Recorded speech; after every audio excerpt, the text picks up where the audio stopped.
Pace truck will be making the left-hand turn off the track into the infield.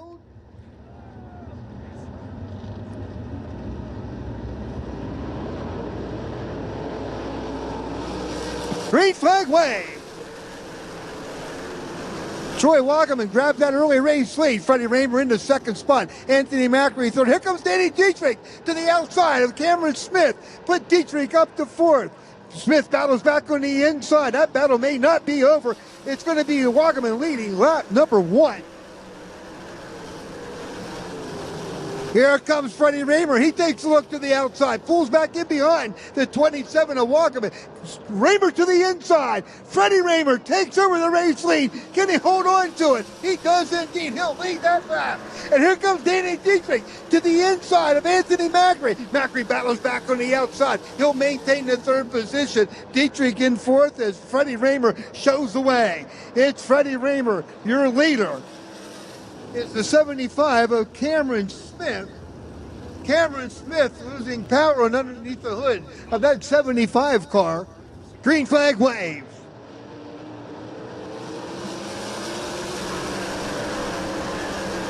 Dietrich again trying to take away that third spot from Macri. Macri cuts down, goes to the bottom, tries to retake the position. They're side by side as they enter turn number 3. Dietrich on the outside, Macri on the inside. Raymer, your race leader. Wagaman is second, Dietrich in third. Macri now in danger of losing that spot, the fourth spot, to the 23 of Dietz. Raymer gets held up just a bit. Here comes Troy Wagaman. Wagaman within 2 car lengths of the race leader. Wagaman to the inside. Troy Wagaman Jr. tries to retake the lead. Momentarily does so. They're side by side down the front straightaway. Again, it's going to be Wagaman going to the inside. Here comes Freddie Raymer back on the inside. Trading positions left and right here at BAPS Motor Speedway. Race traffic plenty ahead as those two drivers continue to battle. Danny Dietrich, Macri, they're still trading spots. They've got Chase Dietz involved and a 34 of Andy Best up against the outside guardrail, and it looks like he will slow down and bring out the caution flag. Pace picks up. Green flag waves.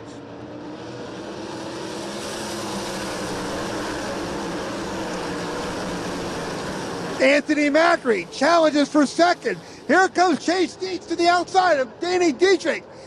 Dietz now sets his sights on the 39M of Anthony Macri. Dietz turns down to the bottom, tries to get up alongside. It's a 3-car battle for the third. And Danny Dietrich goes to the inside, tries to get both of them. Nobody advances, but they're sure making it exciting. Right now, it's Freddie Raymer out front, Anthony Macri in that third spot, sandwiched between those two guys. It's the 27 of Troy Wagaman Jr. Traffic certainly could be a factor here in the outcome of today's 30-lap feature. Right now, it looks like it's going to be Freddie Raymer, Troy Wagaman Jr., then it's going to be Anthony Macri and Chase Dietz battling for that race win. Checkered flag just 3 laps away. Raymer, oh, what a move by the 27 of Wagaman, and Wagaman goes back to the inside, retakes that number 1 spot. Here comes Macri. Macri looking to the inside. The inside of Raymer. Here comes, and Raymer gets called up behind Macri. Here comes Chase Dietz. They're 3 wide off turn 2 down the back straightaway. Macri made slight contact with the outside retaining wall. That's going to cost him some ground, that's for sure. Up front, it's Troy Wagaman Jr., your race leader. Wagaman once again out front. And now Chase Dietz gives up that second spot to Freddie Raymer. Freddie Raymer trying to hold on to a checkered flag for Troy Wagaman Jr. Fans, he's out of the car. He can hear you. Having a big hand for Troy Wagaman Jr. First of all, congratulations. I got to say this. Yeah, how about that? You brought the fan club with you. You've won some races, but I don't know if you've ever won one quite that exciting. That was fun, and I like racing Freddie, but goddamn, it feels good to beat him. And we got a brand new Beijing Bullet here, the Triple X, and she was pretty damn good. Just had to be patient with lap cars there. It was real top dominant, and it worked out.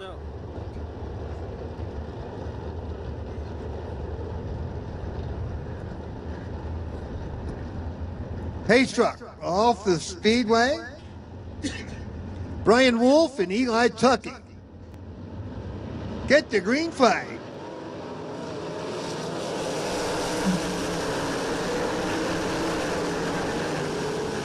Wolf enters turn one with the lead, but Tuckey battles on the outside. Coming back in turn two, tries to take it away, can't get it done.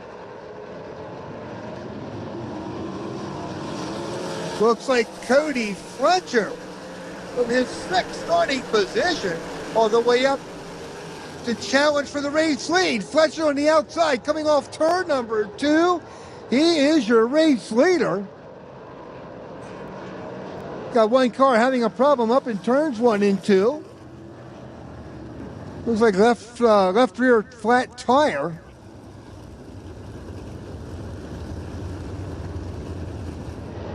Brady and Mickley does not. We're green.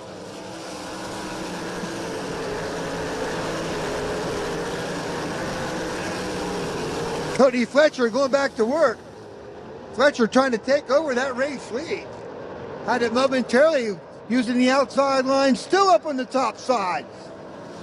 And it will be Cody Fletcher showing the way, your new race leader.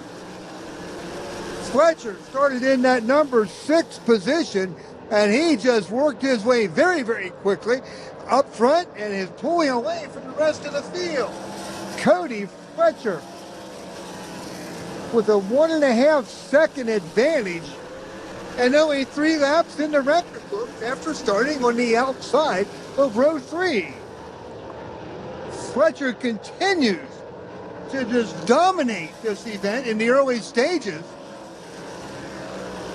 Eli Tuckey, he'll try the top side. Tuckey trying that high line.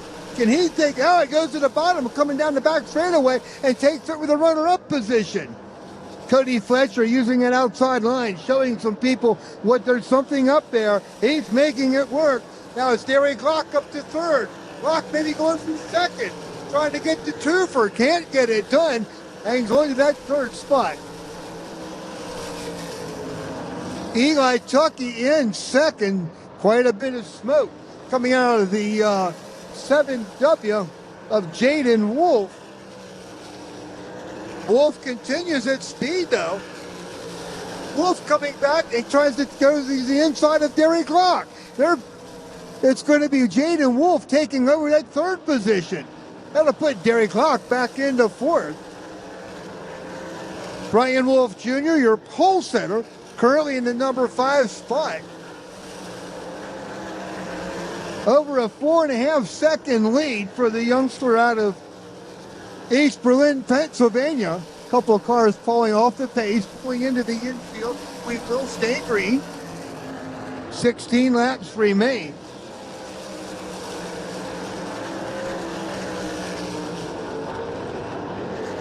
Cody Fletcher now coming up to put the 70D of Frankie Hurt a lap down. Fletcher on a rail here this afternoon. Jaden Wolf second, Eli Tuckey is third. Still that smoke coming out of Wolf's car when he goes through the turns. Derek Locke fourth, in the number 5 spot. Nothing there, can't pull off the slide job. It'll still be Cody Fletcher showing the way, but Jaden Wolf, he's there. He is there. Fletcher to the inside, Wolf to the high side. They come off turn number 4. They're still first and second. Race traffic a factor for sure as Jaden Wolf finds himself on the high side, caught behind a lapped car, goes to the inside, goes around that, and goes down to the inside, further inside to try and take away the race lead. Jaden Wolf making a challenge out of this. Now we've got the caution flag waving. Oh my goodness, what a heartbreaker. Jaden Wolf, that we mentioned the fact he's been smoking quite a bit in through the turns, but he was fast. He was catching Cody Fletcher. Fletcher had a several second advantage when Jaden Wolf got into the runner-up spot. Cody Fletcher looking good here at BAPS Motor Speedway in the Fan Alley here this afternoon. 25 lap, 358 feature event. Coming around turn 3, off turn 4, checkered flag in the air for Cody Fletcher. What a job. That was outstanding. Was it? It was. Yeah, I got to tell you, you missed all the action. There was so much racing behind you, but you missed it all. But I guess you don't mind missing it. I hope not. Them guys worked hard on the car and they had it going good. And this is great. They did for Jeff, and I told him thought I was gonna have to be around the bottom. Never thought I'd run a race around the top. That's for sure. Can you believe this daytime race? Matt Miller just said it. 2 of the best features he's ever seen, and they were both on a daytime track. Can you believe that? Well, we like the day races. That's good for us. We keep going. Well, you did. You started 6th, and within the first lap, you were challenging for the lead. What a start. Yep, we had a good. They worked hard on the car and had it going good. And Brody pulled a good number, and it felt good. It makes it easy. It was almost. Just rode around. Them guys work hard on the car, and it was almost too good. I didn't know what to do. What's going on? It's Monday, March 30th, 2026. I am Jimmy here with Jay-Z. We are the Turn 2 Terribles. Thanks, everybody, so much for joining us tonight. Got a good show planned for you. We're going to recap the weekend. We had a lot of good racing. Some of that you just saw right there. Thanks to PA Posse TV for putting that up with the highlights from yesterday's BAPS race, the 410 and the 358s, both features. Awesome. We're going to talk about that. We're going to talk about the high limit racing, high limit and World of Outlaw races from last week. And then we'll take a look ahead. As always, we need to thank all of our loyal viewers that tune in every week. Matt Bird, Santos, Samuel Greenwald says, finally having the ability to join the beginning and throughout this podcast for the first Monday in a while. LOL. What's up, everybody? What's going on, Samuel? Jays Magby, Murray Beasley. We have JX Gaming Tips and Tricks. What's going on? Thanks for tuning in. Mandy says, hello, T2T. How is everybody on this fine evening? On this fine Monday? We're doing pretty good. Disavowed was talking about lawnmowers there. And of course, we're going to talk about this a little bit later. Jaden Wolf, a little depressed. Obviously, if you saw from those highlights there, we feel for you, man. Dakota Kuhn, Doug Kreiser, Josh Kitzmiller, Brandon Zirk. What's going on? Thanks everybody so much for tuning in. We're gonna get to it here in a second. But Jay-Z, man, how are you doing? Man, I'm good. And somebody said fine Monday. It was amazing outside today. I know, and tomorrow looks just as good. We're getting some good Monday through Fridays here lately, just not as many good Saturdays and Sundays. So for weather-wise, but that's springtime in Pennsylvania for you. Yeah. Tony Sharp, man, how you doing? Good to see you in the chat there. Let's get right to it. We're gonna recap yesterday at BAPS Motor Speedway. We're gonna start with the 410s. Banger of a feature. Troy Wagaman Jr. with the win over Freddie Raymer, who led a lot of this early. Chase Dietz, Danny Dietrich, Anthony Macri, Dylan Norris, Lance DeWeese, Tyler Ross, TJ Stutz, Gerard McIntyre, your top 10. Lance DeWeese was overall quick time. They did a little bit of a bonus for that. Freddie Raymer, Danny Dietrich, Anthony Macri won heat races, and JJ Loss was your hard charger, +9, going from 22nd to 13th. But the story was up front. Obviously, the battle between Troy and Freddie, and then you had Anthony Macri in there, Chase Dietz, Danny Dietrich. They were slugging it out as well, but man, what a win for Troy. Him and Freddie going back and forth. Freddie got in the Andy Best at one point, who was they were coming in as a lapper. That was unfortunate. And then they had a yellow. I didn't know how quickly they would get back into lap traffic, but they got back into lap traffic pretty quick after that. And good thing they did, because, man, it helped put on. I mean, the track was good anyway, but it allowed Troy to kind of pick his spots, and he had to throw some aggressive sliders, and he got them to stick and pulled away with the win there right at the end. There is a lot here. Yeah. Like watching it live was awesome. As I watched it live, I had thoughts, and then the ending, and then Troy's interview, and then the 358s. Um, you know, you have to give BAPS all this credit. I mean, the BAPS gave them the drivers the opportunity to put on a show for us like they did. Yeah. We because it was not looking like it was going to be that way. Obviously, anybody watched it. You know, you watched the heats. We didn't have any of that. So, um, you know, this was definitely a lap traffic sort of race where the top was so good that, you know, it was Freddie. He was out and gone, and they were just. I mean, these guys were running so hard, and there was so much grip on that cushion that, I mean, through 1 and 2, it just seemed like looked like they were flat out. I don't know if they were or not, but they were driving the cars very, very hard. And you had fast race cars. You had Freddie, Troy, Chase, Danny, Macri, like that group, and they were spread out almost the exact same amount for a while in the middle of that race. And it was like every time they got the lap traffic, man, they just closed up on each other so fast. And it really was like, well, that's going to make this race. Can we get there? And we got the lap traffic quick enough, because if you were not running the top, you were that much slower that you just got sucked up by the leaders that quick. Here's what happens.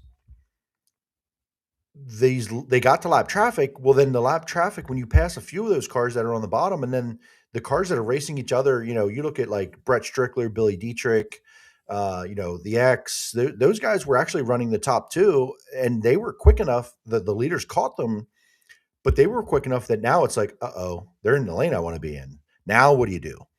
Because they know they don't want to run the bottom, or they don't really want to stay on the bottom long if they don't have to.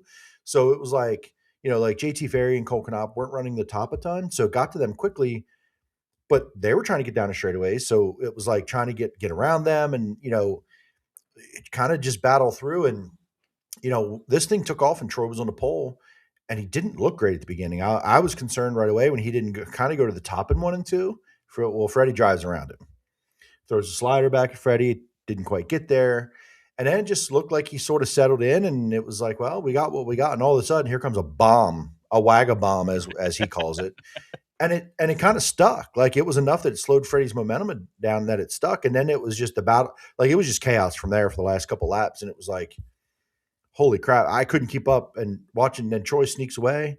And then this battle behind with Freddie, Chase, Danny, and Macri. Yeah, Macri was third insane. going into that final lap, or final or 2 to go. Like 2 to go. Yeah, Macri was they third. were 3 and wide. in the picture, Yeah.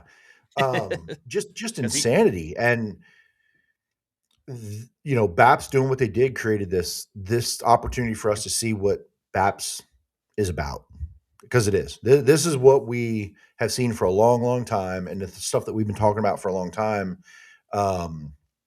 This is BAPS. Now, I don't know if I've seen the cushion be that strong where it was just these massive sliders. And speaking of the sliders, somebody said, Troy said it best, slide or die. I told a few people after that the sliders, like, that I was watching in 1 and 2, like, they felt personal. Like, when some of these guys were throwing sliders into doors. I'm telling you, the was like, I cringed a couple times looking at it. I'm supposed to be taking pictures and videos, and I'm like going one of these, like, oh my God, this is not going to end. And it, some of them didn't end well, but it was aggressive, and you had to be. If you had the run or you had the opening, you had to try. That was the way you were going to pass the race cars. And I've said it many, many times, and I've said it to many, many people. If you're going to give me a 1-lane racetrack, at least make it around the top. Because if someone makes a mistake, the straightaways are slow, the straightaways are kind of slick, at least you have an opportunity to see a slider. You have an opportunity to see some guys do some racing. When it's around the bottom, we got nothing. It's boring. No one loves it. It's not racing. That's what we saw in the heats. Yeah, I was just gonna say, for the entire day, that's what you saw. I mean, it was a daytime surface. It was windy. It was sunny. And they start. You know, it was warmer, but it wasn't like. I mean, I wasn't there, but it wasn't like warm. You know what I mean? Like, it wasn't like, oh, I'm out in a t-shirt or whatever. You know what I mean? Like, it was still chilly, and you had a little bit of that wind. You know, they had an uphill battle with the surface. You know what I mean? And they did a good job of at least making the features, giving the driver something to put on a show with, you know, for the features, and they did it for both of them. I wasn't as, you know, we'll talk about the 358s here in a few minutes, but I didn't expect as good of a race for the 358s as they had either, and then they put on a hell of a show. So, um, yeah, just with like you said in the heats, it was all single lane on the bottom. What could you do? It's just daytime racing, and you know, I I think a lot of us do like daytime racing, but it's what comes with that is the daytime surface, and that's what you kind of get. And um, you saw that on full display on Sunday for sure. But they did a good job. They had a lengthy intermission to the point where you could hear people, even on the stream. I was watching on Posse TV. You could hear people on the stream kind of getting a little restless, be like, "All right, come on," you know what I mean? But I think after that feature, I don't think anybody was really that upset. It was a long day, I can imagine. I mean, um, but at the end of the day, you got a great product and a great race, and something that we'll be talking about this race all year. I think this was going to be one of the top races of the year, and at least it's definitely the race of the year around here so far. I would say, for sure, and this is definitely a memorable one. Yeah, and you have to. For me, I look at it and go, is my time more valuable or not? Right? How valuable is my time? And for me, if I'm going to be there and watch a race, and listen, yeah, look, the fact is this: I get a media credential. I don't pay to get in anymore, but I don't care. My time is still valuable as a human. Right. That time is valuable, but I will always, always, if the heats were as bad as they were anywhere, any place I go, I will always want the track to take the time to try to give us a feature. Oh, for sure. I'm Yeah. still a fan, whether I paid or not. It's still my time. I'm still a fan, and I want the track to make an attempt. I really do. And the people that booed or didn't, shame on them because like, did you really want to see what you saw in the heats the whole time? Maybe. I mean, I guess maybe if you're a fan of the pole sitter, which we're a fan of that guy, but like, I'd rather I'd rather see a race, not a follow the leader for Right. 30 laps because you want to get out of there sooner. So I will always give the track the benefit of the doubt. Now, if they do something and it doesn't do anything, it's like, okay, well, did you really did you have an intention? Was there intentionality behind what you did there? Did it help? Did it make it work? And shout out to that track crew. They knew what was going to obviously either they guessed really right or they knew what they needed to do to bring it back because it worked in a big way. To the point that there was a lot of racetrack left for these 358s. And my last thought here, couple things, couple quick notes of some things. Troy and Victory Lane, 2 quotes of the year. The Beijing Bullet. So good. That was Breaking so out the good. Beijing Bullet. I completely missed it because I was already laughing at the first quote, which I think is what you're going to say next. Which is the next one, right? Hey, I love racing with Freddie, but goddamn, it feels good to beat him, right? Because listen, he's Troy and Freddie. It's been those 2 names at Williams Grove and Lincoln for 2 straight years now, battling it out to the end for these championships and wins, and all of that. So this was another example, another night of it. And we saw a great race with it, and then we get those quotes. Troy gets the win. And listen, this wasn't even on his schedule. If Williams Grove and Port ran this weekend, he wasn't going to be at BAPS. That was the best thing was, and shout out to, he has a pretty good, people helping him with the social media and everything too, because it was originally just Williams Grove and Port Royal, which both got canceled, by the way. I don't know if you noticed. But I don't know if you knew. But when he put that out, there was a lot of people in his comments. What about BAPS? Why not BAPS? BAPS, BAPS, BAPS, BAPS, BAPS. And they end up changing their mind with those 2 getting canceled. Makes the last second choice to go to BAPS, and it was funny on his social media, but ends up paying off. And a brand new race car on a chassis they've never done. They've never raced a Triple X before. This combination of driver crew, first time putting a Triple X together. They put it together during the week and to go out and win their first race with it. So the combo that this team has going with Ben and Troy and the rest of them, they just work well together. Troy got out and gave it compliments, saying it's the hardest I've ever ran on the cushion probably anywhere, and trusted it and just blasting the thing around the top. So that's cool. I'm here for that. And then a couple of other quick notes. Dylan Norris. What a great Yeah. start to the season for Yeah. Dylan. Very strong run. Other than one DNF and what happened that night, it looked like obviously it wasn't, fatal, but like in both the plank car and his own car, it's a really, really solid start to the season. You know, he just keeps showing up every near the front of these fields, and I'm like, okay, all right. Like even in the heat race, it was pretty impressive. Chase Dietz, ninth to third, we expect that, but listen, probably one of the harder ninth to thirds he's probably ever ran or worked for. Like that was not easy to do. And, a slip up the other way. Look at Anthony, right? Anthony threw that deep slider on Freddie. Freddie taps him in the tail tank. He almost hits the opening. It did hit the opening basically on the backstretch. Gets all out of whack. I mean, that's the difference between third and fifth, or second and fifth. Danny kind of got shuffled out at one point, kind of came back. So like, it was just kind of like such an aggressive battle that, man, you lose the momentum. You were sinking to the back there. So just a couple notes there. I think Aaron Bollinger was really good to be, went 20th to 14th. I noticed that he was like making a second lane in the B. JJ lost 22nd to 13th. Now, obviously some of these pluses were due to some attrition, but at the same time, they ran all the laps and they finished where they finished. So, good solid field of cars too. Yeah. There weren't really 30 stoppages, like really good field of cars.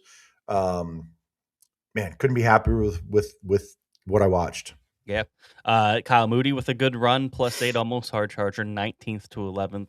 Good run for Kyle. He's been always pretty good at BAPS. He's always one of the guys that you watch that you expect to kind of get top 10 there. Billy Dietrich there finishes 15th. Brett Strickler 16th. Shout out to those guys. Good run for Brett. Unfortunate run for Cam Smith, who started fourth, was up there in the beginning of this race and broke. I'm not sure exactly what happened, but something mechanical.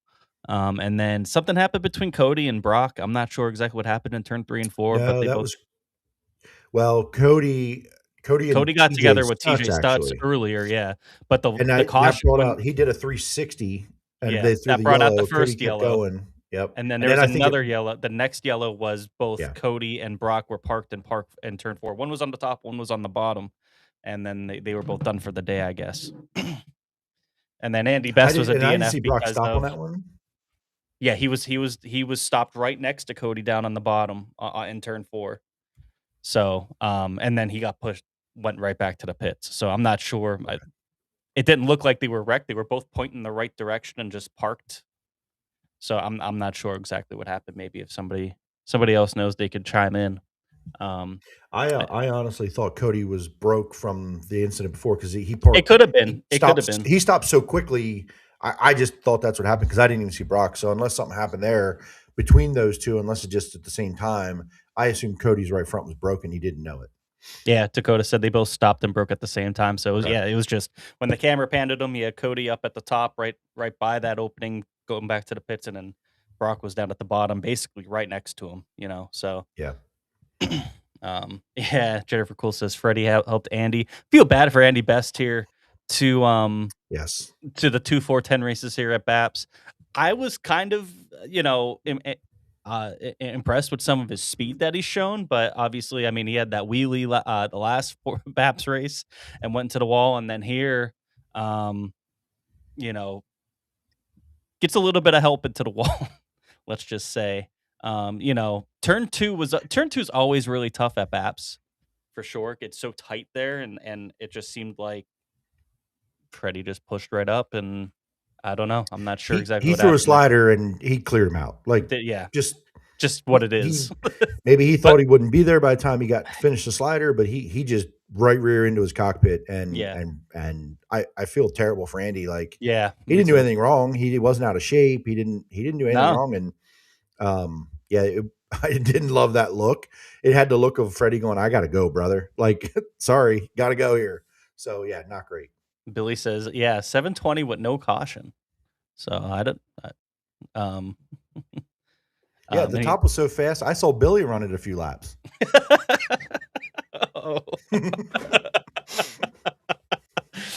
Santos said, hopefully that hard charger pays for JJ to get upgraded brakes because apparently they were non-existent in the B main.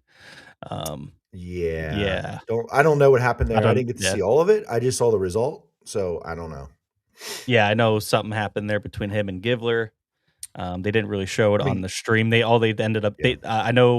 Um, I know John Crawl said about it, about him being about Givler being really out of shape, and but then the next time you saw him was he was stopped on the front straightaway the next lap. So not sure what happened. We heard about a little bit, but um, only know really one side of the story there. So unfortunate for everybody involved Yeah, there. it just looked like JJ got into the back of Givler coming to the green flag on the front stretch and just kind of shoved him out Shoved him out of the down out way. of the groove and almost kind of basically wrecked him. And I didn't talk to Jordan, but I have a feeling Jordan stopped to protest it basically Yeah, because the car wasn't broken. He finished the race, but I think he slowed down and ended up stopping where he stopped to be like, "What are you guys going to do? I didn't even get to restart the race. I got shoved out of a right. transfer spot." And it So sucks because yeah, don't love that. he was one of the two Jeff Robar cars, two of the 45s that were out there, and sucks that he was in a transfer spot at the time, and they kind of took him out of it, so kind of unfortunate. Yeah. Um, any other thoughts from the 410s before we move to the 358s? I don't think so. No, if I do, we can come back to it. So let's go to the 358s. Where Cody Fletcher got the win, coming from 6th to 1st over Derek Locke, Eli Tuckey, Cole Young, Adam Carberry, Chase Gutshaw, Brian Wolf Jr., Brock Hammaker, Steve Wilbur, and Austin Reed, your top 10. Your hard charger was Brock Hammaker, 21st to 8th. What a run, plus 13.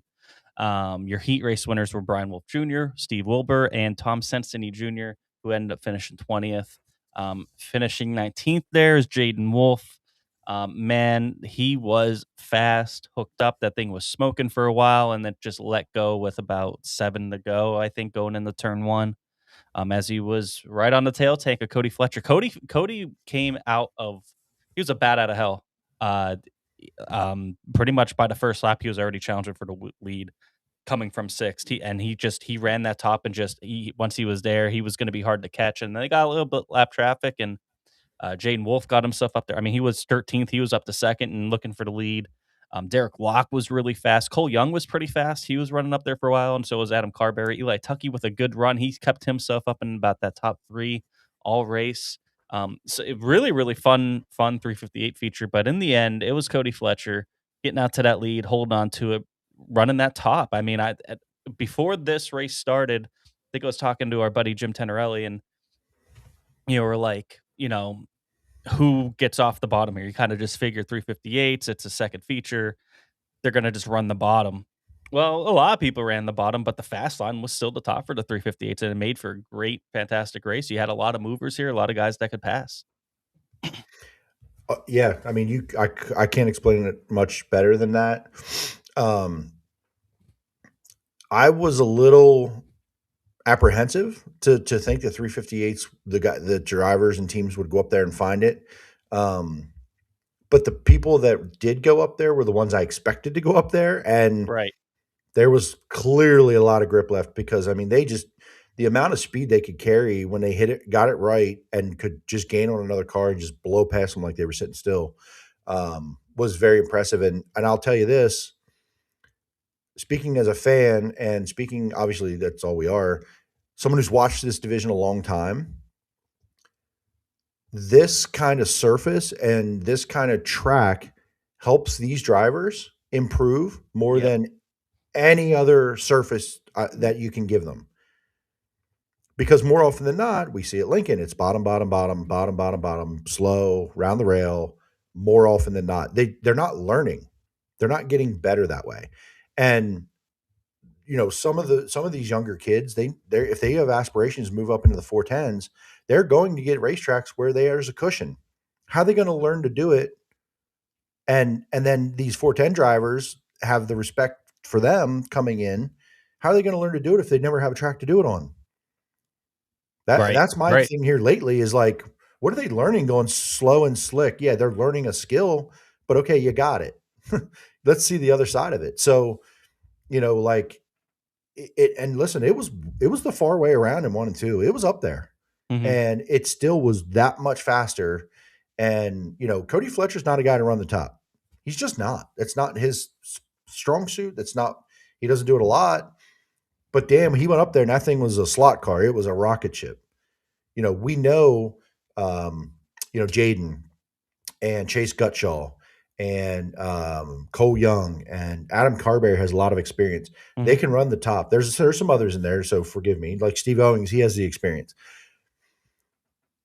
But I need to see more of this from these other race to give these drivers a chance to race on a surface like this to learn if they're going to go any further. Now, some folks there's in the 358 division aren't maybe never get to the 410 division, and then doesn't matter.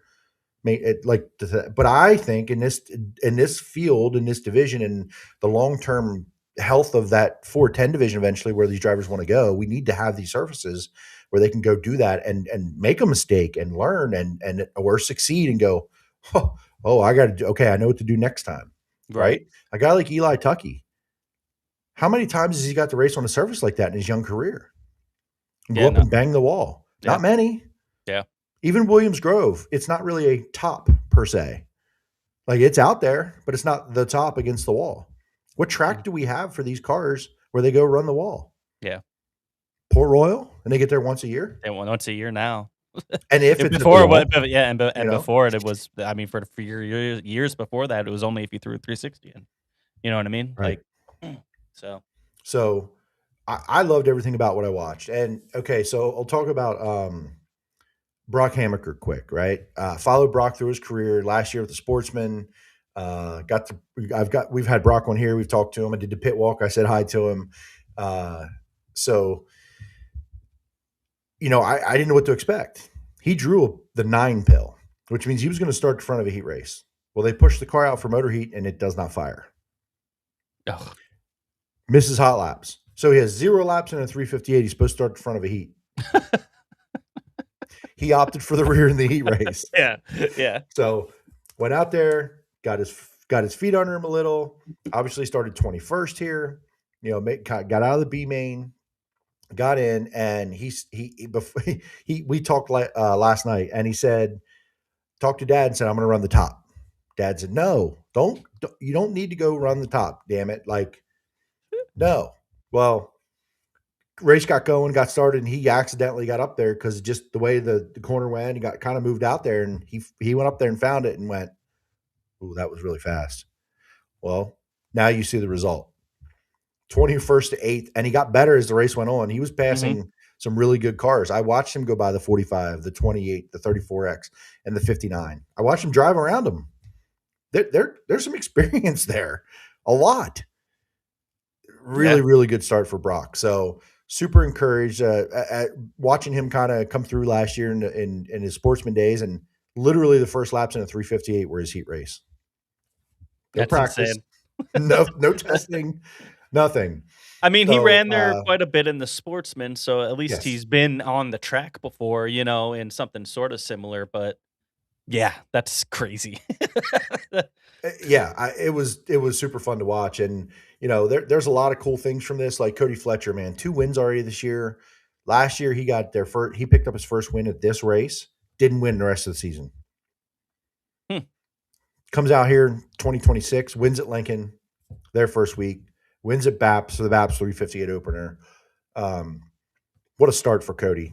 He looks slim. He looks happy. He's thrilled. Car looks really, really good. Derek Locke doing Derek Locke things. It was cool to see him move forward, had some speed, some really aggressive stuff. Eli Tuckey, man, great freaking job. Eli's a gasser, man. When there's some grip, he'll find it and he wants to go. So that's super cool. Held off Cole Young. Cole Young and Adam Carberry. I only saw one slider, but it was one of them like felt personal sliders. It was aggressive to say the least between those two. Chase Gutshaw moved forward. It was super cool. Brian Wolf, started on the pole, fell back to 7th a little bit, but like got some experience racing around fast race cars. Really cool. Steve Wilbur out there looking sporty, looked better all night. There's just so many cool things to take away from this, other than our buddy Jaden. Yeah, that's tough. It sucks, man. I was just talking to some folks, some buddies, in the pits, and just talking about Jaden, and like, man, Jaden could win 10 races this year. Like, as long as his stuff stays together. It's there, man. That car is so fast. Jaden's pumped up, ready to go. And we're not even out of March yet. So I know I shared it on the post on our page last night. Like, get this kid into a ride, something. He needs to keep driving. He is a talent to be reckoned with in Central Pennsylvania in the future, but someone's got to give him an opportunity. Yeah. So I hope we see him sooner than later in something. Someone helps him out. I don't want that to take away from anyone else out there. Like, I don't want that. But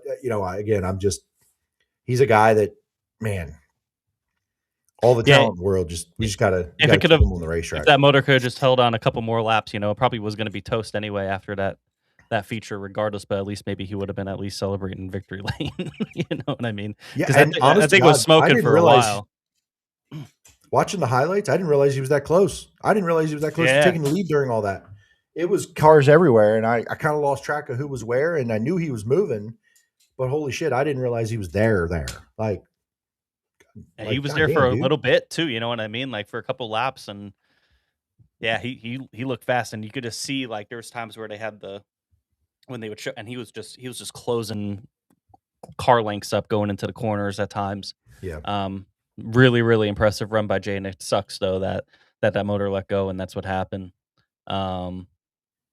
Santos, to a couple of fan comments here. Going back, Racing Fan asks, anyone know what happened to Lance? I don't think anything happened to Lance. I don't, he finished. He finished. He still finished 7th, I believe. Yeah, he finished 7th. He fell back 2 spots, but just couldn't really move forward. He started 5th, went back to 7th, kind of ran there the whole time. I think the top 5 in front of him were just so good, to be honest. And, I don't really know. I didn't watch. I don't think anything happened, but if anybody else knows something, chime on in here.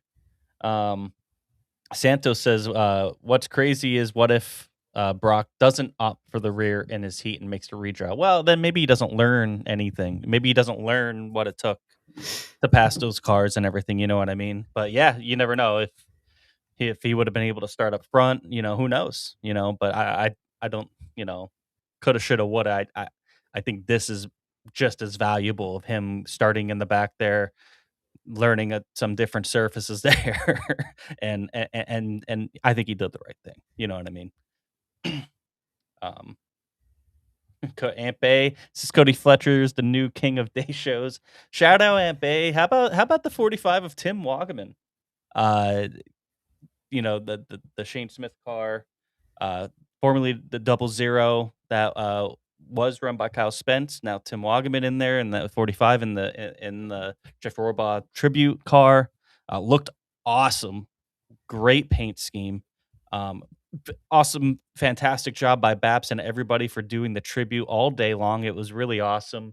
Really, really,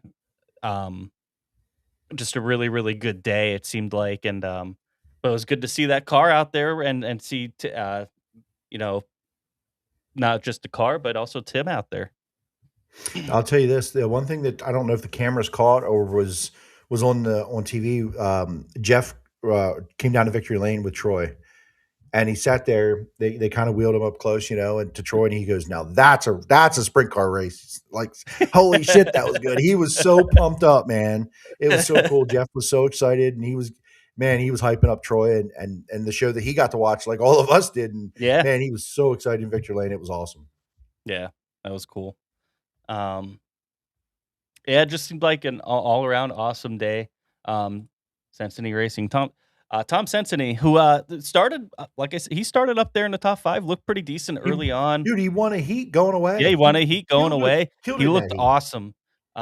He said, "Amen, Jay Z was awesome having some track to experiment with, talking about the track surface there."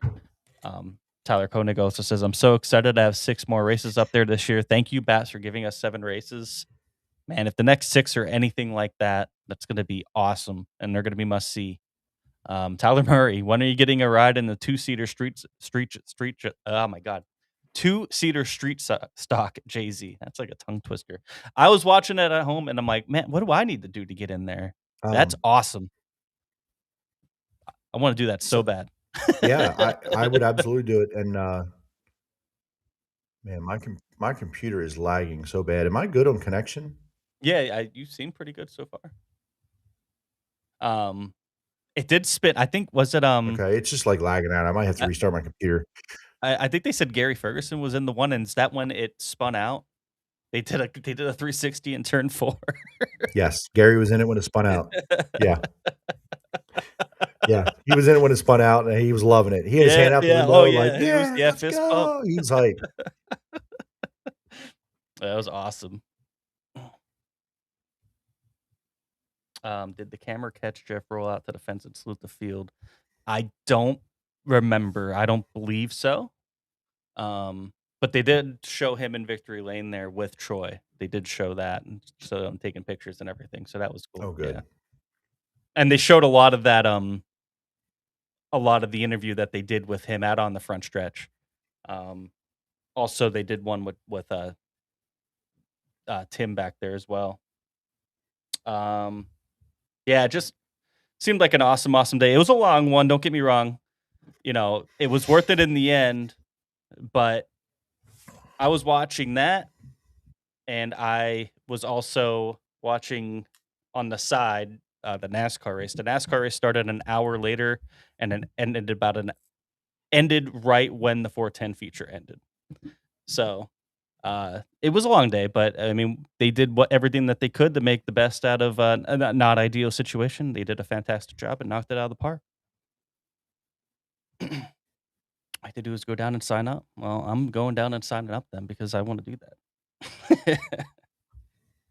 that. Any other thoughts do you have from this, Jay-Z, before we move on? Yeah, one other thing, and I'm gonna, as you go to the next thing, I'm gonna restart my computer and I'll jump back in. Okay. The infield parking, Yeah. fullest I've seen it yet. Yeah, There yeah, was probably 20 vehicles Yeah. in there. That infield parking's becoming a hit. It was so cool. I could hear people cheering behind me as I was in 1 and 2, yelling at each other between their trucks, and I was showing them pictures of stuff that I saw, and I was like, and the people were eating it up, man. That is so cool that like it's available because that infield isn't packed with people yet. But like you can roll your vehicle in there, your truck, your SUV, your whatever, and stand on the tailgate and get a great view.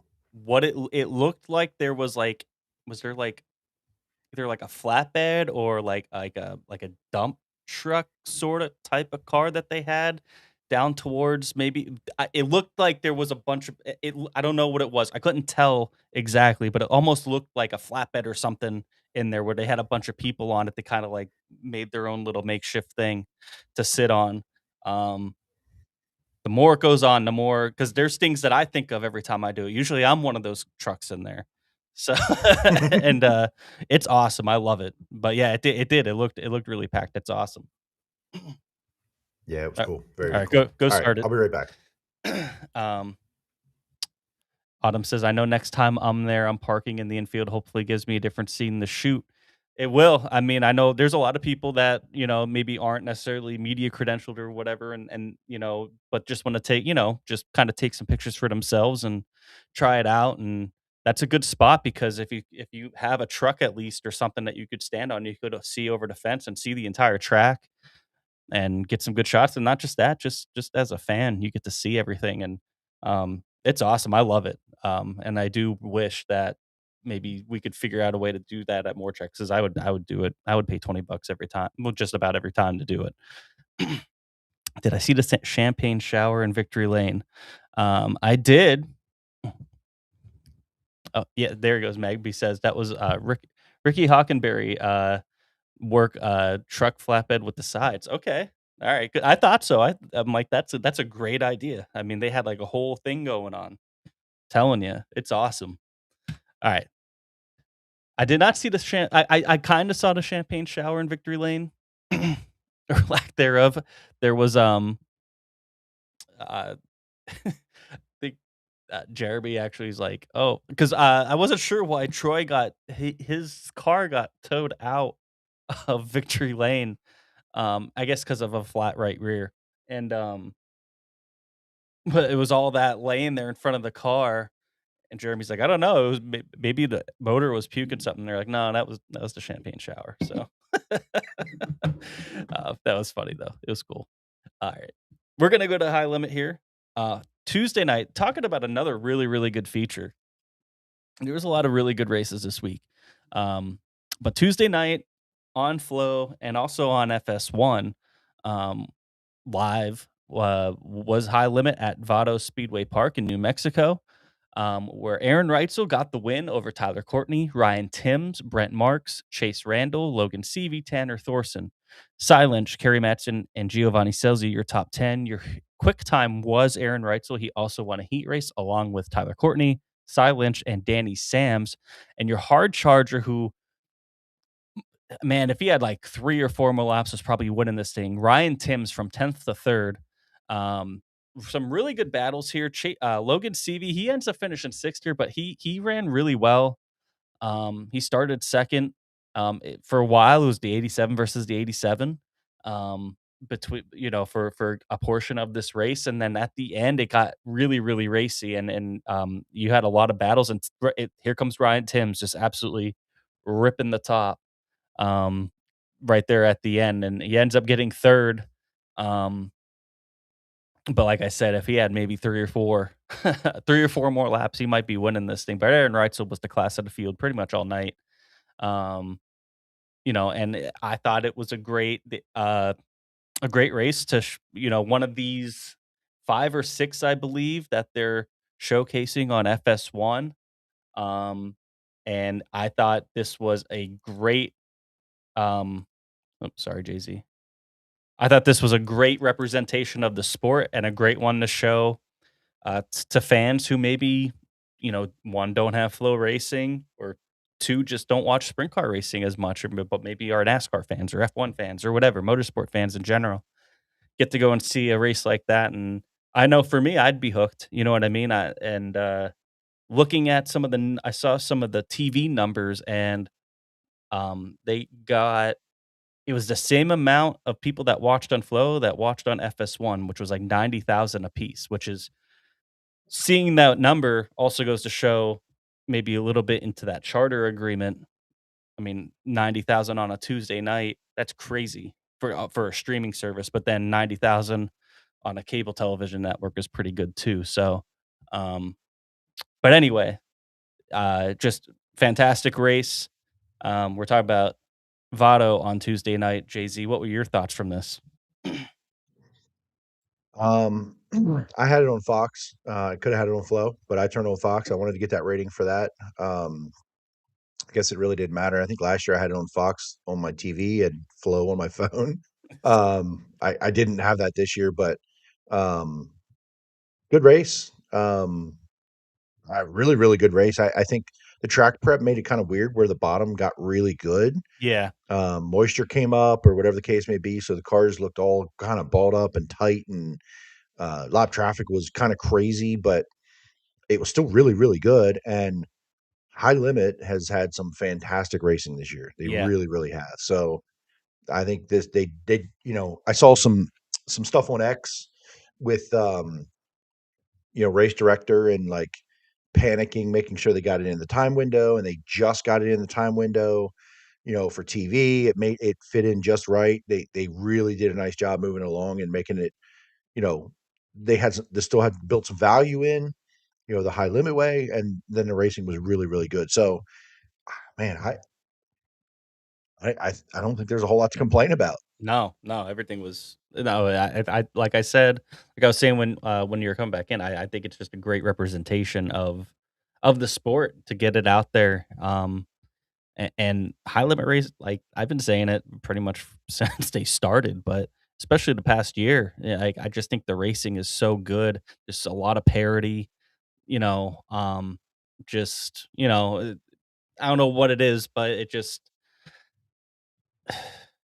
and it's nothing against the Outlaws because I still love the Outlaws, but I just always feel satisfied walking away after watching a high limit race. I don't know what it is. I don't know what it is. I don't know. Maybe it's the roster where there's like you kind of have a villain in Aaron Reitzel, I guess, but I'd even mind seeing him win this one. But there's nobody I really love or hate here. Obviously I'm gonna pull for Brent, but you know, I don't know what it is. I just I don't I don't know if it's the presentation or it's just the total package that I just end up walking away always feeling satisfied. It doesn't even have to be the best race, but it still feels like a really great race every time. I think it's the roster. I think it's the personalities. I think it's a mix of all of it because I mean, you have on any given night, Rico, Reitzel, Courtney, Brent, Thorson, who's had a great start, Geo, Peck, just personally, like the stories around each one, Yeah. where they're at in their journey, their recent history, like Courtney coming back from injury, Tanner with the coilover, like there's just storylines everywhere up and down, and you don't know on any given night who's going to win these races. Mm. And the top five is a mixed bag of where they are on any given night. I mean, Thorson's having one hell of a season, points leader, and he finished seventh here. Mhm. Tyler Courtney's been kind of non-existent to start the year. P2 Yeah. was all there, right? So like, I just think the storylines are and again that parity. Which, listen, I know that there's not a driver in the field that loves parity because they all want to win every race. But it's putting on a better show. It's just putting on great shows right now, and I don't want to Yeah. say better because I'm not comparing the two. But listen, there's some comparisons every weekend. Yeah. I'm enjoying like you. I'm agreeing with you, and I'm enjoying it. And we're going to talk about the Outlaws, in here in a little bit, and like the show that Kofoid, that the slider, like fantastic, just great. But we don't see that every night. Yeah. Yeah. I feel like we get something with these races every night at high limits on the racetrack. So listen, it's sprint cars, and they're doing what they're not doing anything different. It just the roster makeup and where they're at right now. This is what we're getting. Yeah, and maybe it's just because it's a little bit still newer, fresher, but I just think they do a fantastic job with the total package, and yeah, I think the roster is a big part of it. It allows for a lot of parity. I will say Rico's finishes 12th here. He's making me look awful because I have really and listen, it's early. There's still a lot that can go on, and we know the season really, for these points battles and everything. We've seen it a lot with David Gravel, any champion. We've seen it a lot with where you get that, that May, June, July, August stretch, the races out around the major events, um, just going out and knocking off a bunch of wins, sweeping weekends, much like Gravel did last weekend. I still think Rico's capable of that, even with as good as this roster is. um, but I mean, a 12th place finish here, I just not expecting. I'm expecting him to be close to the top 5 almost every week, and you know, it's early though, so give him a little bit of time here and see with the whole news, with the merger with TSR and everything. But a little bit of a letdown so far, but still strong. I mean, he's still going to be a threat every night to win. Let's go to Friday night. Actually, I want to get to a couple of your comments here. Um, JT22 says, speaking of high limit, we could see some teams in Pennsylvania the next 2 weeks. Yes, we're gonna when we talk about the schedule later. Both the Outlaws are off for a week, and then high limits off for 2 weeks. So we'll probably see some of those teams back home. To kind of recalibrate themselves for the next part of the schedule. But you'll probably see some teams probably running around here, which will be cool. Alex Robinson, what's going on, Alex? Can Mother Nature please start playing nice? I think it's been actually. I mean, obviously you hate to see any races get canceled, but I think the weather's been actually pretty decent for this time of year, to be honest. But yeah, it would be nice to. It's starting to warm up this week, and we'll talk about that too. I read the 13, the Book team with Holmes. Yes, They're going to be in PA the next two they're going to weeks. be in So PA. might see some, depending on what races are coming up, like you said. See a couple more. I don't know if Brent's coming home. he usually last couple of years he's made a start here or there when they're at home, when they're off for a couple weeks.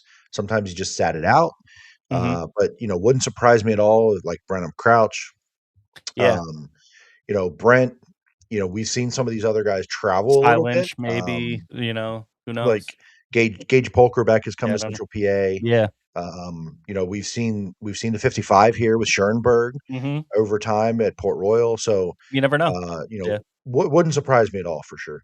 The only one we really know for sure is Tanner Holmes because he went out on Yeah. he went out on social media and talked about it. So uh Santos says Mandy says, yeah, High Limit hasn't had a bad race yet this season. Santos says it's because David Gravel wins so much. Whereas High Limit has a variety of winners of late. That helps. I mean, the parity helps a little bit, but I mean, even David Gravel winning doesn't usually bother me in terms of that. Um, Magby High Limit brings more fun energy. Outlaws bring more professional, less fun energy. Maybe, I don't know. That could be part of it. Jeff says, I think a lot of it is the tracks, smaller tracks. High Limit or Outlaws have been going to similar tracks too. They've been going to some different places as well. So, um, but yeah, I don't know. It could be that. I just think it's the total package that kind of just gives that vibe right now. All right, let's go to Friday. If it would go here. Come on. There we go. Friday, Route 66 Motor Speedway in Amarillo, Texas, where Tanner Thorson gets the win over Aaron Reitzel, Justin Peck, Dason Pursley, Tanner Holmes, Brent Marks, Hank Davis, Sam Haferteep Jr., Kerry Matson, and Giovanni Selzy, your top 10. Quick time was Kerry Matson, also your hard charger. He went 19th to 9th because he missed the transfer, or really there's only 22 cars here, but he had to finish in the top 6, I think, or top 5 in order to get into the redraw. He ended up having them change a motor after that heat. Um, Starts 19th, doesn't get into the redraw, charges his way up into the top 10. Brent Marks, Justin Peck, and Tanner Thorson all won heat races. Um, yeah, just Tanner Thorson again, just looking real. He had to really hold off. Aaron Reitzel was faster there at the end, for sure.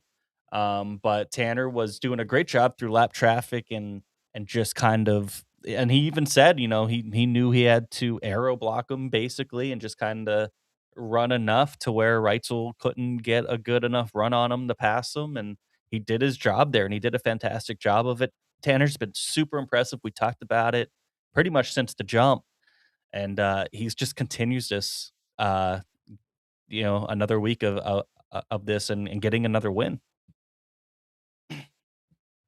Yeah, I lost connection, I guess, after this restart, so I don't know. Yeah, I agree. Go Tanner Thorson. um, Dason Pursley with a good run here. There was some talk, and I know there's a sprint car unlimited thing, and I think Santos might have been the one somebody said it in our chat last week about, man, he's on a short lease with Casey Kane, and it's like, and I know Jeremy Elliott even said, like, give it some time, man. Like, it's been a couple races. He's a young Yeah. driver. Like, give it some time. Like, there's no way they're kicking him out, unless he was really stupid and tore up a bunch of race cars. There's no way I see him getting out of that car. And I don't think they put him in that car if he was going to be the type of guy that was going to be really is he going to make a stupid mistake here and there? Sure. He's young, but he's a really talented driver. And, I don't see it. It's just kind of crazy talk that we're talking about drivers losing their rides already after 6, 7 races, but we've seen it before. So, but I don't think that's the case here with Decent Pursley, obviously. Yeah, I agree with you. And could anything happen? Sure. But the KKR team doesn't strike me as like fly by the seat of their pants, right? Like Yeah. that's not the way this is ran. This is ran by professionals. And yes, it's sprint car racing and anything can happen, but they made an investment in Dason. And it's not like Dason came to them with a bunch of money. He was Right. their pick, Yeah. right? He was their pick to be the future of this car in Napa. And, obviously Napa probably had to sign off on this. And hey, Napa, they probably know, hey, this guy's had 50 wing 410 starts. That's it. Young guy, uber talented. We think he has a bright future. We're investing in him. This year may not, we're not going to probably compete for a championship. That's always our goal, but they're made an investment. I talked about guys that could be on a hot seat are guys that have been in cars for a long time and aren't getting the job done. Yeah. This is very, very different. Yeah. He has to have a leash to make some mistakes. It would just be unfair for them to invest all that and knowing he's young and knowing he's going to make mistakes. Like he ain't going nowhere unless he just self detriment, like it just implodes himself and says, I'm out. They're not going to do it. So, I'd be more concerned about, like I talked about before, and this isn't happening, but a guy like, a Carson Macedo, right? Yeah. Hey, Which like, after this like, week, hey, this ain't getting the job done, my friend. You've been here a long time. Like, and that was one of my weird, bold predictions at the beginning of the year. But that's the kind of driver you look at, like, Knoxville, Eldora, time of the year, yeah. change Yeah, to we're be gonna make made. a change, put somebody else That in would be there. Yeah. that type of team, if or driver combo. So, yeah, I just don't see. Yeah, I agree with you Yeah, here. Dayson's like the last one that I could imagine. Santos says, I just said he's been tearing up a bunch of stuff or a bunch of shit. I'm not saying he has a short leash. You did. You kind of said how long till he's out.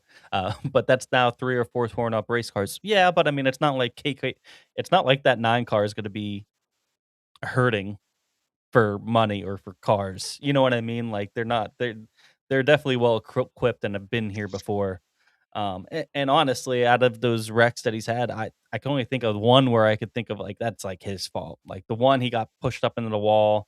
The other one he just kind of got rolled over. Um, I mean it's just part of it. I don't think, like I said, unless he tore up like 10 more race cars for some reason, Oh, I don't yeah, if see this that. kept going, yeah, maybe they Mm, evaluate 2027.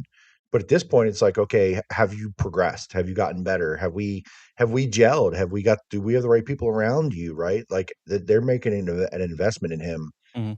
Sure, could they evaluate for 2027 if things just don't go better? But Yeah. I would say he wouldn't be the first one to be changed if there was gonna be And changes. it's so early to be talking about 2027 when we just started I 2026, you know. know what I mean? We're So not even out of March. we're not even out of March yet. So, I mean, yeah, I guess you could ask the hypothetical question, but give it some time. Give it some time. I think that's same with a couple of these other drivers. Tanner Holmes is another one. He's honestly, maybe I missed the mark on Tanner Holmes. I think not that I thought Tanner Holmes was bad, but I did not think that he would be having these stronger runs this early. Um, he's been pretty impressive. Go looking at 10th, 11th, and 12th here. Giovanni Selzi, decent, still a new program there, but I think some people are expecting a little bit more out of him. Tyler Courtney 11th and Rico another 12th place finish. Like those are guys that are like those are the ones that like kind of like hey, kind of head scratchers. But you have these nights, right? So like you can't just take them in a vacuum there. um yeah, but Tanner Thorson, someone said and Andy said coilovers are officially cool then. Cool again. How much longer until we start seeing other people go to coilovers because Tanner Thorson's winning so much? It won't. Yeah, I know. But it is funny It's yeah, I because mean, we know the how monkey business. see monkey do Yes, it motorsports is. is, but there no. Mm-mm. That, Maybe next year is start of a year, but you're not yeah, doing it now in the middle of. if he won the title or something, maybe you know what I mean. Like won another 7, 8, 9 races and won the high limit title. Yeah, maybe you'll probably see some. There's But only one Stevie Smith out there to yeah. help, and he has a lot of years and experience on them. There's only one of those guys around. It is one Stevie Smith, excuse me. Mhm. Dave Blaney out there, blah blah blah. But like, no, Yeah, he, yeah. he's one of a kind for sure in this case. Brett Perigo's gonna go to coilovers. You watch and wait and see. I'm kidding. God, he'd have to spend money. Oh, that's true. Shout out, Brett. Looking at after this one, Saturday was canceled. So here are the point standings where Tanner Thorson is still your leader, 21 points over Aaron Reitzel. Rico and Gio tied there for third. 60 points back at Tanner, and then it's Tyler Courtney, Kerry Madsen, Justin Peck, Brett Marks, Jason Persley, and Tanner Holmes, your top 10. Yeah, Tanner's been so impressive. I mean, just we're going to talk about him again here as we get into the Outlaws, but um, we'll see if he can keep it up. I hope he can. It's an unexpected, not unexpected, because I kind of figured, like I think I said this last week, I kind of put him in like tier of kind of between him, Brent, Justin Peck, maybe Geo kind of there, that fourth, fifth, sixth. And maybe that's what it ends up being. Maybe Rico finds his footing. Aaron's going to keep doing what he's doing. Tyler Courtney is kind of another one we expect to do a little bit better. But man, just a hell of a start for Tanner, and hope he can keep it going. It's awesome to see that team grow, and another full-time team like that, and another guy like Tanner up there. I agree that I've been pleasantly surprised and wrong on some of it. But at the same time, we probably should have seen the writing on the wall a little bit, because that 13 car set a lot of quick times last year Yeah. with Dason. It Yeah. does time well. Let's put a whole night together now, right? Like do it all. And he's timed well. Been better than I expected. I was talking about Tanner Thorson, but yeah, Tanner Holmes. Oh, I thought you said I was talking about Thorson, but yeah, Tanner Holmes though he's another one that's impressive. Both Tanners. Tanner Thorson's a different level. Yeah. Yeah. I mean, just otherworldly right now for sure. My apologies. Yeah, anyway. Good job, Jimmy. I'm here. I'm paying attention. I might have said Holmes. I don't know. But Tanner Holmes, no, he's another one that I'm hoping he could keep it up, because you're right, because Dason did do pretty well that last half of the year in that 13 car last year. I'm sure Holmes will have some ups and downs as well, as he gets, first time being out on the road full time and everything. But I mean, he did pretty well in the Shark car when he was in there. So maybe I'm saying I think I missed the mark on him a little bit, because, should expect, because he has have some experience. I'm thinking he's coming in here. Missed the mark, when you said missed the mark, I thought you were talking about Holmes. Yeah. But the whole world missed it on Thorson. Yeah. Yeah. Nobody had this, like, hey, improves. We talked about it, right? You got to improve on the bigger tracks, and he can do it. We've seen him win. Nobody had this on theirs of like, hey, title contender, points leader after, at the end of March. Yeah. Nobody. Yeah, and it's still only like what 10 or 11 races in, or I don't even know if it's that much, but still, like, just the strength that he's shown is impressive. So, all right, let's get to the World of Outlaws. And Friday night, KC Classic at US 36 Raceway. Carson Macedo gets the win over Buddy Kofoid, David Gravel, Sheldon Hansfield, Emerson Axum, Cole Macedo, Donnie Schott, Scott Pobguski, Logan Schuard, and Reese Moran, your top 10. Quick time was David Gravel, along with the heat race win for him and Buddy Kofoid and Cole Macedo. And your hard charger using a provisional 25th to 13th, Spencer Baston. Good win here for Carson Macedo. He's been sneakily strong, I think, and finally gets a win here and gets himself back into victory lane to really kind of remind people like, hey, I'm here, because he's been really fast this year. I think kind of coming out the gate pretty strong, and keeping right up with Buddy and Gravel for sure. I fell asleep, didn't see any of this one. Good job, Carson. Yeah, he was really fast in this one. Cole Macedo was pretty good. It was him and both the brothers started on the front row. Cole did something to his front wing. It was already collapsed after like the second lap. He fell back here to 6th, but still a strong run for Cole. But Carson just looked really fast all night, and he's looked really fast all year. Going to Saturday night. Why did that do that? Come on. All right. Going to Saturday night, the Tall Grass Tussle at 81 Speedway. This one was good. So high limit cancels, so you get some high limit drivers making the 2-hour trip down. And then this one, the story of the race is what's going on in the picture here. Ryan Timms and Buddy Kofoid battling for the lead. Buddy was started on the pole, was leading. Ryan Timms kind of did what Freddie kind of did to Andy Best, and kind of just throws a slider, thinks he's clear, he's not, and kind of throws that right rear. And luckily, Buddy's able to keep it going, and he ends up running them back down.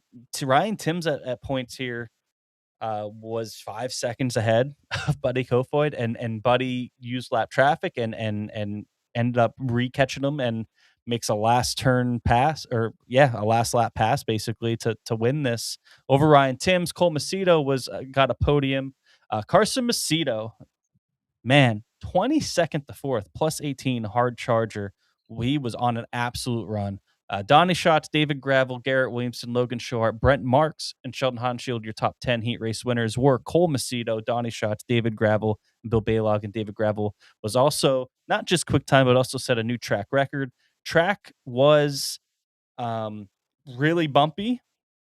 The first group that went out, there was 19. They ended up having enough cars where they split them into 2 groups for qualifying. 18 out of the 19 cars gave a thumbs up. 1 driver didn't give a thumbs down. I think we find out later on who that is. It was probably Tanner Thorson, because he ends up leaving after his time trial effort before his heat, saying he didn't want to risk the car. His commitments to the high limit series. So he just did not. He didn't time trial awful. He was like 11th or 12th, I think, in his group, and not great, but it was about mid pack, and but he ends up packing up and leaving, which ended up being a thing. But I'm going to assume when Johnny said that at 18 out of the 19, and he was in that group, gave a thumbs up and 1 gave a thumbs down, I'm going to assume it was him, but I could be wrong. But it was bumpy. It was fast. They ended up doing a pretty extensive track rework, and it had some character to it, but it ended up putting on a really good feature, and you could pass, and it was tight racing. It was a fun race. Yeah. That slider that Buddy threw was like, well, why not? And it worked. It's unbelievable. Great ending to this one. Donnie Schatz looked really good all Yes, night. he did. Yeah. Time trials, he set quick time in Group A, I believe, which at that time was the track record. And David had to do David things and steal it from him. But super good run for Donnie. Carson Macedo, great job. The Tanner Thorson thing and the internet, like, the internet's a wild place. We know that. And it's full of negativity. And it didn't disappoint with the negativity toward Tanner Thorson and all the comments. And I think most people were genuinely like joking about it, but the people that actually like felt some kind of way that he packed up and left is just like, I don't know. I don't know. To complain about that, like, what's he have to prove? He didn't even have Yeah. to be there. He Yeah. didn't even have to drive. He didn't have to drive the 2.5 hours to even show up at all. And then you're actually going to give the guy shit for packing up and saying, "Hey, we're good. I need to focus on what I'm supposed to focus on."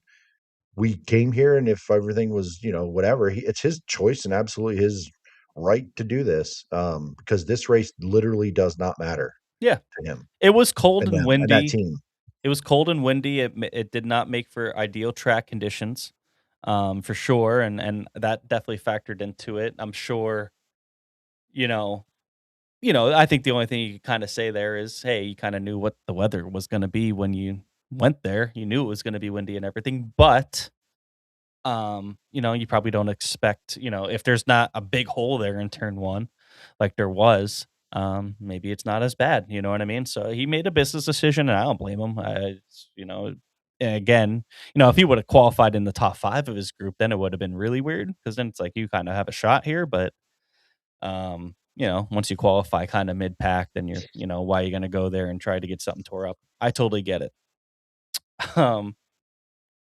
Clayton Myers, Tad surprised more high limit drivers didn't race to get some laps at 81 since they'll be there in a few weeks. The only thing you got a couple. You got Dason Pursley, you had Tanner, you had Brent Marks. So Kerry there's three Madsen. right there. Kerry Matson, so there's four. And then maybe the rest just kind of, maybe they saw, hey, it's gonna be windy, and I don't want to make that 2 hour drive. You know what I mean? And there's no point in it. But yeah, it would have been cool to see a couple more. But there was a couple. There was a good amount of them on hand, and um, it didn't matter anyway because it was Buddy versus Ryan Timms there at the end. Um, Billy Dietrich says the track is just like the host of this show. Lots of characters. Thank you, Billy. It did. It was kind of rough, especially turn one. They got it better for the feature for sure. They did a pretty extensive rework. I think was it after time trials before the heats. They did a pretty extensive rework, and it was better, but it still was going to be bumpy and windy. And they had a great crowd on hand. People there were jacked up. They were not deterred by the cold. So I think overall it was a fantastic night for them. You know what I mean? Just kind of on that line there of safety, of course. But again, Tanner made a business decision, and I don't blame him at all for it. So, Billy's comment, teams have been doing this for years. I think that's in reference to, packing up and going home when they Yeah. don't love, not loving the surface. So, in fairly recent history, this has happened around here. So, if anybody in the comments remembers, and Billy, you probably remember your brother did it sometime in the last 5 years somewhere. It might have been Ohio. It was regionally. I don't know if it was like here, but just said F it and said Is it that, Ohio no, this is Speedway? don't agree with it. Mhm. But there was one where like a bunch left or something, or here in the last year or two. And again, I don't knock them for it. They got, it's their decision, their safety, and what they feel comfortable with. If anybody remembers where that was, it was Western PA, Ohio, somewhere, one of these obscure kind of tracks, I think. If anybody remembers that, I, I don't know if it was like West Virginia Motor Speedway or PPMS, or I don't know.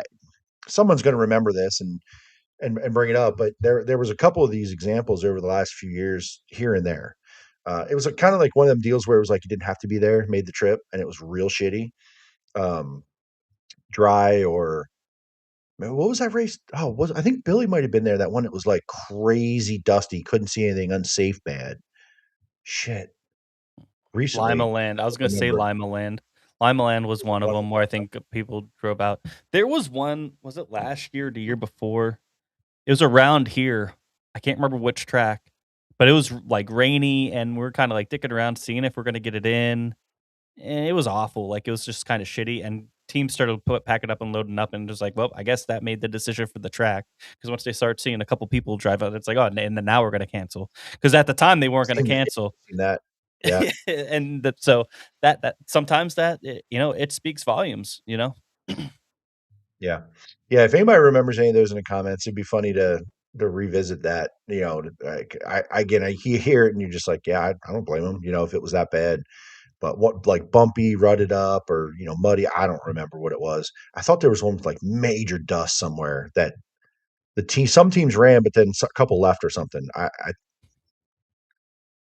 Last year, the year before, I don't know. Somebody will probably have it in the comments. But yeah, anyway, Yeah, moving on. stuff happens all the time, just like Billy said. And again, Tanner had no reason to stay really to risk it. Brett Marks though, solid top 10 here. He is one that went there. Kerry Madsen P12, Jason Pursley P13. So high limit didn't show out too bad. With the guys that they did have out there. Um, I got to give a Swamp shout ass out. special. Oh, tall grass tussle. That's Tall Swamp Ass. Want to give a shout out to uh, kind of Landon Crawley because he's in one of our discords and we've been kind of memeing him up a little bit because of something that him and I think Brett Strickler got into it in one of our league races online, and we were busting his balls, and it was funny because he popped in yesterday and we made a meme off of the Dirt Vision broadcast, and he came in. He's like, I kind of figured this was going to happen. So just want to give I him. knew this was coming. Yeah, I knew knew I this was was going to see this coming. when I got here. He takes ball busting pretty good. Shout out Landon Crawley. But yeah, anything else from this one? No. Their Amp A PPMS was bad last year opening day. You couldn't see Yeah, that was nose pretty wing bad. bad. Yeah. I remember seeing pictures of that thing. When Atomic got a bunch of criticism from Brandon. Billy said we did that Sportsman Speedway a few years ago. Showed up, track was a mess, loaded up before turning a lap. Latrobe's Yeah, another like one. Yeah. yeah, it had that my brain was going to that like one-off type, Dog Hollow or whatever track, Yeah. Dog's Asshole out in Western PA or something, like yeah. But anywho, yeah, no, nothing else here. Was Ryder LaPlante that took that big ride? Yeah, he took a pretty big ride. Was he okay? I missed this somewhere along the line. He needed a little bit of help to get out. But he ended up being okay. I haven't heard of anything, and if anybody knows, if they've seen an update from him, let us know. But he took a really vicious wreck here, in the feature there. Yeah, there. Danny packed up during Ohio Speed Week at Wayne Wayne County a couple County. years ago. Yeah. I knew I remembered something like that happening, which again, hey, you make the tow, you're paying the bills and in your safety, you don't feel safe in one of these monsters. Yeah. I don't blame these guys a bit or for any other reason. I don't care with the reason, to be honest. Tony Sharp. We had a night like that at the Grove either last year or the year before. It was really bad conditions. We were going to try it. Management asked the drivers, and they agreed canceling was a better idea. Yeah, there was one, and I can't remember. Like I said, Ryder Plant is sore but okay, according to the team. I can't remember. Thank you, Mandy. I can't remember what track it was, but I remember it was like, oh, we're going to wait and see, give it a little bit. We didn't make a decision yet. And then as they're saying that, you see 3 or 4 haulers just load it up and start pulling out. And it's like, well, and then about 5 minutes later, it's like, yeah, we're going to cancel. And it's like, well, yeah, no shit. You just lost half, you just lost. You're losing teams. They're making the choice for you. So, Do you remember the night at the Grove a couple years ago when they moved all the haulers out to the outside. back? Did we race that night or did that end up canceling? I think that ended up canceling because they still couldn't get Yeah, the they couldn't rest. get Like the track was good, but it was like access everything roads and else. places Yeah. they couldn't get done. That might have been, maybe it was that night because I remember it was like empty in there. We were all kind of hyped because you can see everything. Like, but they couldn't get the rest of the like access roads to the scales and whatever else dry enough to actually run, and they ended up canceling. Yeah. That was a mess that night. Whew. Well, looking at the, come on. There we go. Looking at the points for the Outlaws, David Gravel's still on top, but Carson Macedo is second, closing in a little bit. He's now only 48 points behind. Sheldon Hodenshield third, having a nice consistent year like Santos was talking about before. Buddy Kofoid is fourth, Donnie Schatz, Logan Schuhart, Garrett Williamson, Chris Windham, Cole Macedo, and Bill Baylog, your top 10. Yeah, David Gravel, solid weekend. Obviously, he just swept it last weekend, but guys like Carson, Sheldon, Donnie, Buddy, they're keeping him honest. You know what I mean? So now David Gravel he's had the past couple, the past 2 nights, he's had some really bad redraws in the dash. So, but he didn't really come forward at all in his features too much either. So, yeah, hopefully he's definitely still the cream of the crop, still definitely the best out there. But it's fun.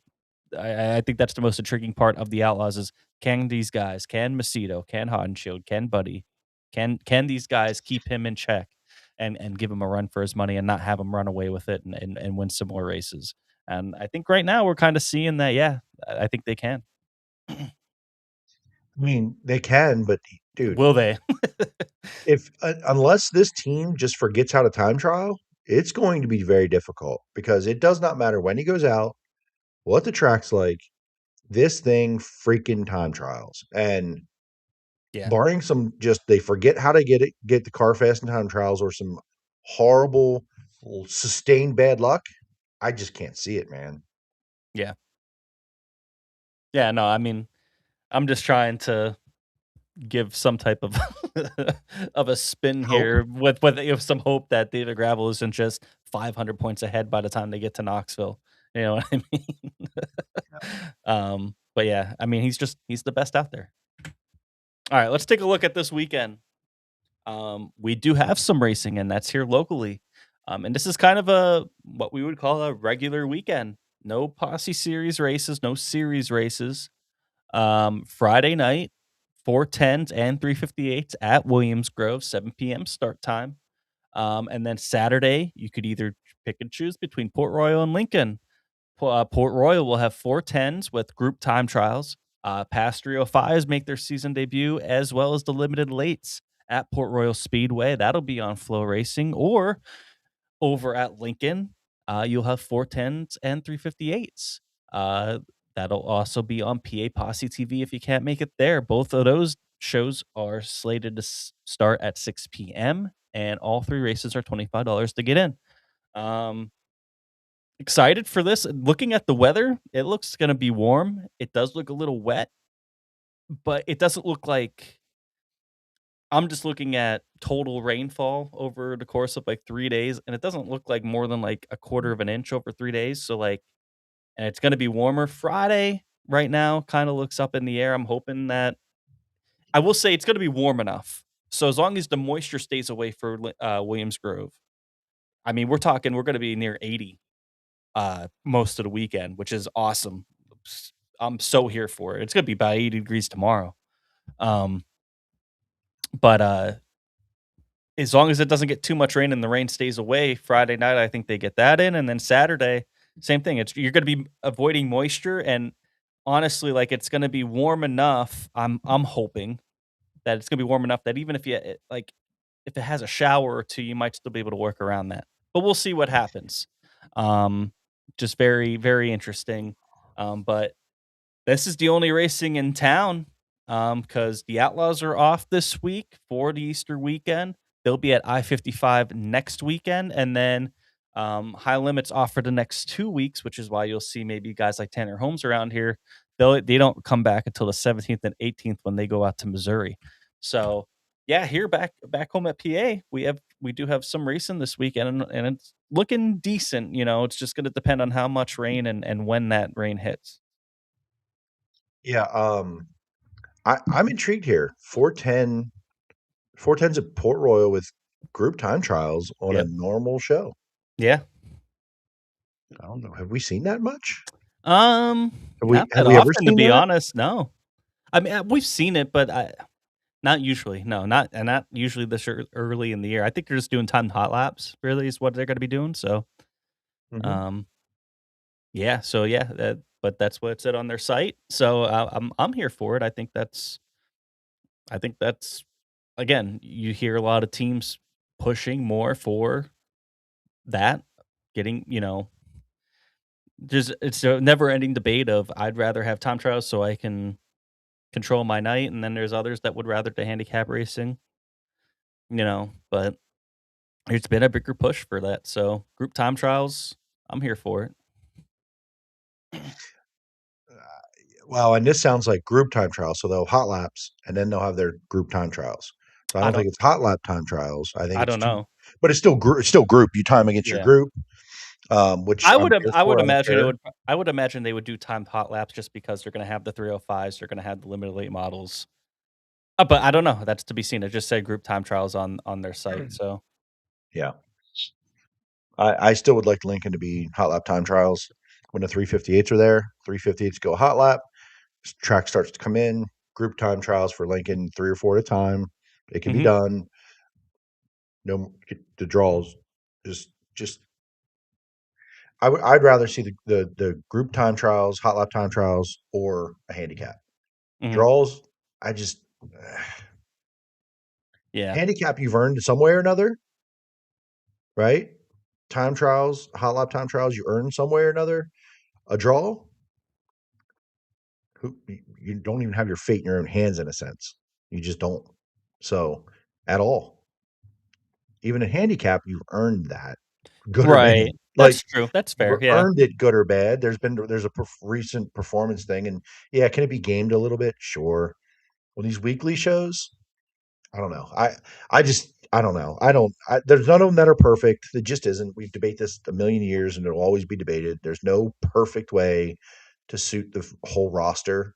I don't know. I just want a racetrack for the 358s to race on. That's all I want.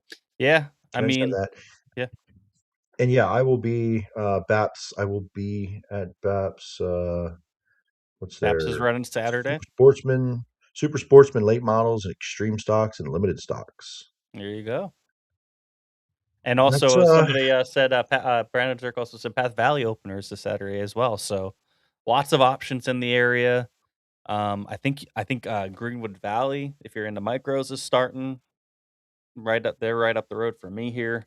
So yeah, it's starting to get in that like, hey, you have a plenty of options on a Saturday night, depending on where you're at and what you want to go see. Think Big Diamond opens up. Big Diamond is open. I Doing think something this weekend. I could, yeah, Big Diamond. Yeah, it's just all starting to ramp up now. So, very exciting times. It's gonna be 80. It's gonna be nice. I went and got the camper kind of cleaned up yesterday, so maybe I don't know. I probably won't be because we have places to go for Easter on Sunday, so probably won't camp this weekend. But it's getting closer to that time. I'm getting that itch now. Now that the weather's nice. So yeah. I want to go back here to Richard Miller. What did he said something before? Yeah. Yeah, he said, Jay-Z, your open trailer will be at Lincoln this Saturday, number 76. Yep. They did a little testing a couple weeks back on their 358. So looks like their opening day is Saturday for that team. Good luck, gentlemen. 91 Logan Spar, the season debut will be at Lincoln Saturday as well. It looks like. Yeah, 358s might have a decent field, depending they on, I should. guess, maybe how Friday night goes. But Lincoln might get a few more cars than their embarrassing show on opening 358 day. Logan Ramsey said Sunday was the best 358 track I've ever seen. How about that? I mean, yeah, it was pretty He good. would know. He's ran those a few times. Logan, hopefully we see you back out soon, buddy. Samuel Greenwald says, I'll be at Lincoln with Smith Racing for our first race this year. Can't wait. And he also points out Linda's will have their first race this Friday. So yeah, a lot of them are getting going here. You were at McGrew on Saturday, over 100 micros and micro midgets, or right? PA micro midgets. Is that what they're? It was This past Saturday, there was a ton of cars there. 124 on Saturday. It was a lot of cars, a lot of wind, and very low temperatures. My car said 38 degrees when I pulled in the house. I was there like 6 hours. It was a lot.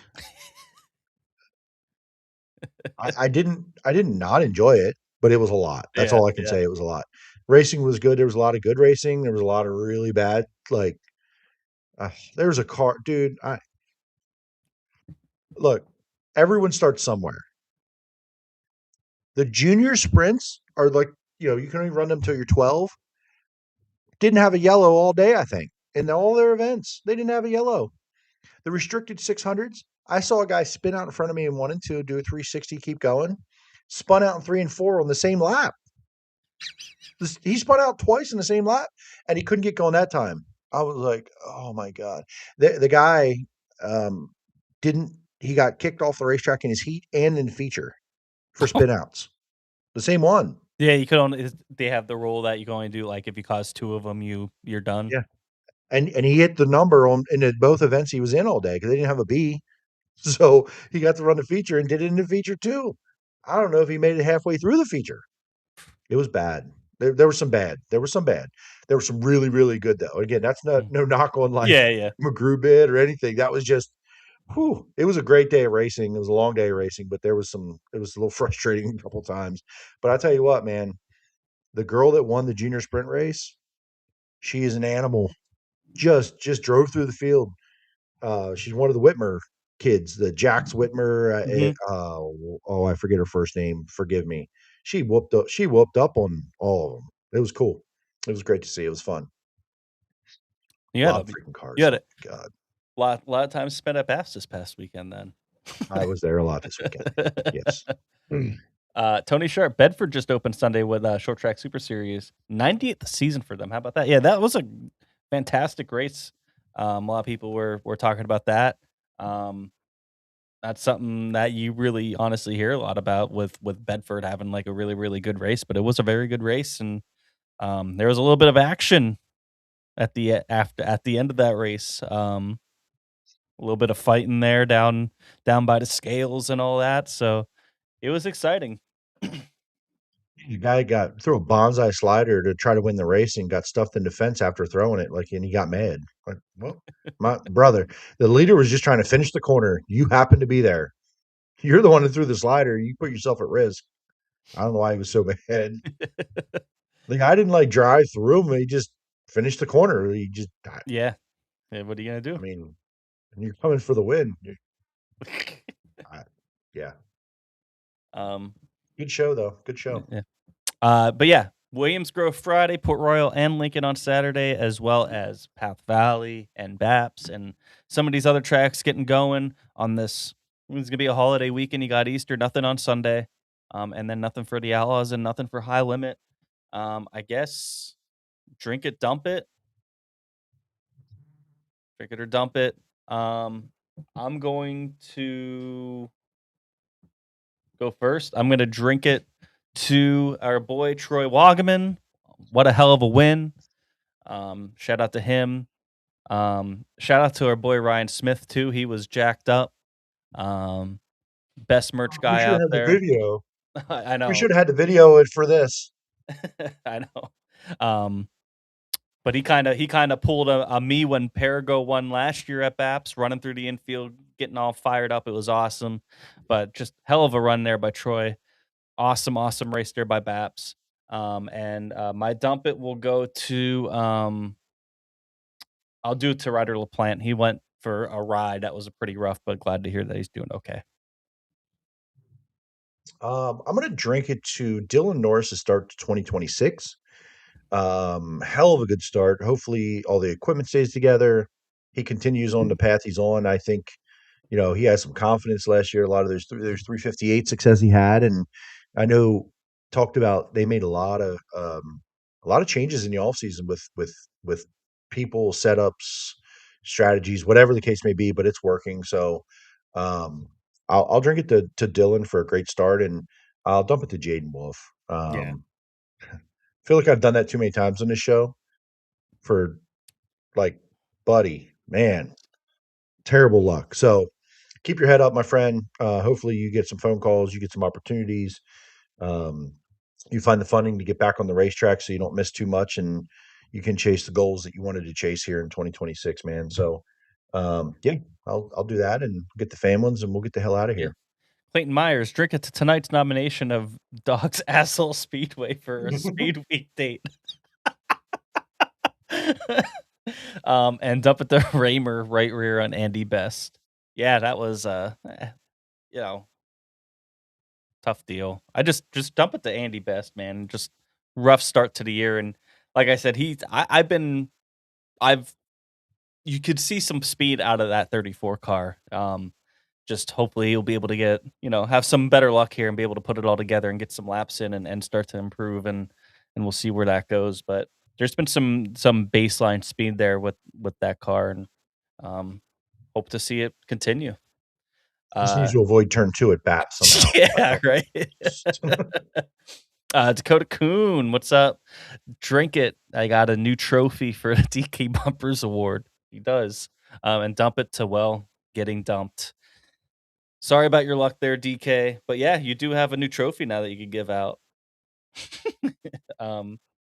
Brent Shue, drink it to all the money raised for Jeff Rohrbaugh. Dump it to Jaden Wolf and to freezing our asses off Saturday at McGrew.